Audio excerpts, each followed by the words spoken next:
Le problème des urgences, c'est d'abord le problème aujourd'hui des soins ambulatoires. Effectivement, on va aux urgences. Pourquoi ?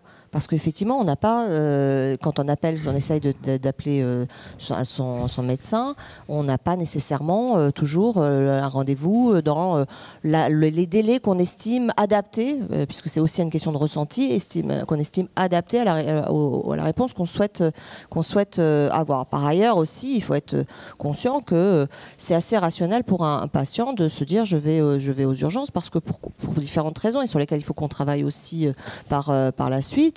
C'est parce que vous savez que vous allez avoir un plateau de radiologie, que vous savez que vous aurez aussi la possibilité, que vous aurez une dispense d'avance de frais, que vous aurez un certain nombre de choses. Donc ça aussi, il faut qu'on travaille dessus pour qu'en ville, on ait aussi des réponses qui permettent la prise en charge. C'est des moyens supplémentaires, c'est les forfaits structures. Concrètement, c'est tout le travail qu'on doit faire, on est en train d'engager et sur lequel on travaille effectivement avec les représentants des médecins libéraux au national et en région, autour effectivement d'une consolidation des soins primaires, parce qu'effectivement c'est plus facile objectivement à organiser des soins non programmés, la réponse à des soins non programmés, puisque c'est de ça qu'il s'agit aujourd'hui, quand vous êtes dans une organisation qui est structurée, organisée avec plusieurs professionnels et qui peuvent donc organiser leur travail en conséquence.